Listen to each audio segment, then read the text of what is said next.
नमस्कार, मेरा नाम हेलो। सुभाष शेखर है और आप देख रहे हैं लोकल खबर।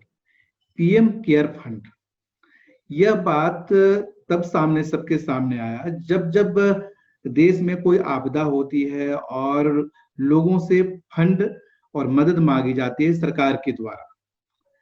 जब कोरोना वायरस का संक्रमण तेजी से बढ़ता गया तो केंद्र सरकार ने भी पीएम केयर फंड के नाम से लोगों से मदद की गुजारिश की। और ऐसे में ये बड़ा सवाल होता है, पीएम केयर फंड में कितने फंड जुटे, उसका क्या इस्तेमाल हुआ, ये सब सरकार को सामने आकर बताना चाहिए, जो अभी तक नहीं हुआ। गिरिडीह से जुड़े हैं हमारे साथ सुनील कुमार खंडेलवाल। इन्होंने आरटीआई डालकर पीएम केयर फंड से जुड़े कई जानकारी मांगनी चाहिए, सूचना मांगनी चाहिए, ताकि ये पता चल सके कि इसका क्या इस्तेमाल हुआ, कितना फंड आया, तमाम चीजें जानने की कोशिश की। और सुनील कुमार खंडेलवाल आज हमारे साथ हैं, आप सबके साथ हैं। इन्हीं से हम जानना चाहेंगे कि पीएम केयर फंड से जुड़े हुए इन्होंने क्या जानकारी मांगी। सुनील जी, आपका लोकल खबर में स्वागत है। जी धन्यवाद।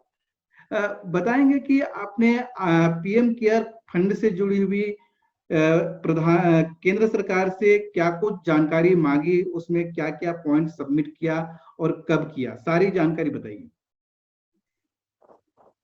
जी, दिनांक 22 को मैंने एक ऑनलाइन आरटीआई आवेदन लगाया था, जिसकी संख्या थी PMOIN R/E/20/02848। इस आरटीआई आवेदन के माध्यम से मैंने 5 बिंदुओं पर सूचनाएं मांगी थी। बिंदु संख्या 1 में मैंने मांगा था कि पीएम केयर फंड की शुरुआत किस तारीख को हुई है, इस फंड को किस आधार पर बनाया गया है, इसके लिए जो आदेश निकाला गया है वो किनके द्वारा निकाला गया है, आदेश देने वाले व्यक्ति कौन कौन थे, उनके बारे में मैंने जानकारी मांगी।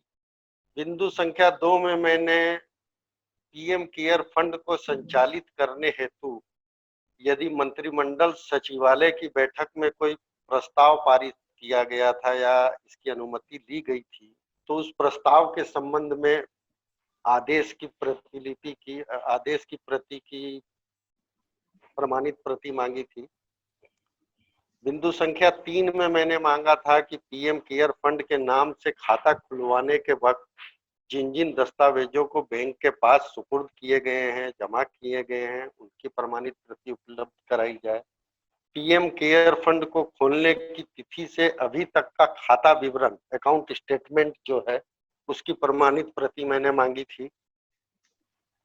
साथ ही बिंदु संख्या 5 में मैंने यह जानना चाहा था कि पीएम केयर फंड में प्राप्त धनराशि को राज्य सरकारों को आवंटित किया गया है, तो किन किन राज्यों को कितनी कितनी धनराशि उपलब्ध कराई गई है। इन सभी बिंदुओं पर मैंने सूचनाएं मांगी थी। इसके जवाब में जी, ये सब जो सूचना आपने मांगे, 5 पॉइंट करीब आपने सरकार से मांगी, जानकारी मांगी, इसके पीछे आपका मकसद क्या था, विजन क्या था? मेरा मकसद ये था कि जो फंड कोरोना के नाम से इकट्ठा किया जा रहा है, उस फंड का सरकार इस्तेमाल किस प्रकार से कर रही है, कितने लोग इससे लाभान्वित हो रहे हैं, ये किस किस मद में इस राशि को खर्च किया जा रहा है, तो ये सारी बातें लोगों की जानकारी में भी होनी चाहिए। हालांकि इन सभी बातों की जानकारी को तो सरकार को सामने से स्वयं ही आकर के बतलाना चाहिए था कि इतना फंड आया, इस फंड को इस तरफ डाइवर्ट किया गया, इस फंड से ये सब चीज की जा रही है। ये सारी सूचनाएं तो सरकार को स्वतः ही देनी चाहिए थी, लेकिन ऐसा नहीं हो पाया, जिसके कारण मैंने आरटीआई लगा करके ये सब बिंदुओं पर जानकारी चाहिए। आपने आरटीआई डाल तो दिया, लेकिन उसके बाद क्या हुआ, जानकारी आपको मिली? जी नहीं, 22 मई के आवेदन के आलोक में पीएमओ कार्यालय से मुझे एक जवाब मिला दिनांक 5 जून 2020 को। उसमें मेरे से अपने जवाब में कहा गया पीएमओ ऑफिस के द्वारा that PM Cares Fund is not a public authority under the ambit of Section 2H of the RTI Act 2005. However, relevant information in respect of PM Cares Fund may be seen on the website pmcares.gov.in. मतलब कि मेरे को यह कहते हुए सूचनाएं उपलब्ध कराने से मना कर दिया गया कि यह सूचना अधिकार अधिनियम की धारा 2H के तहत नहीं आती। लेकिन जब कानून का अध्ययन मेरे द्वारा किया गया तो मैंने पाया कि ये सभी सूचनाएं सूचना अधिकार अधिनियम की धारा 2H1 के तहत देय है, और इसीलिए दिनांक 16 जून 2020 को मैंने पीएमओ से प्राप्त सूचना के विरुद्ध अपनी आपत्ति दर्ज कराई और एक प्रथम अपील दायर की पीएमओ में, जिसमें मैंने कहा कि point wise reply has not been given against my RTI application, please provide me point wise reply. मतलब कि मैंने 5 बिंदुओं पर जो सूचनाएं मांगी थी उन सभी बिंदुओं का अलग अलग क्रमवार उत्तर मुझे उपलब्ध कराया जाए। दूसरी बात मैंने उनको लिखी कि further I have been asked that the information can not be given as per section 2H of the RTI act. In this regard, I would like to draw your kind attention that the information falls under the ambit of section 2H1 of RTI Act 2005. Hence, it may be provided to me under this act. You are requested to kindly arrange to supply me the desired information as per my RTI application.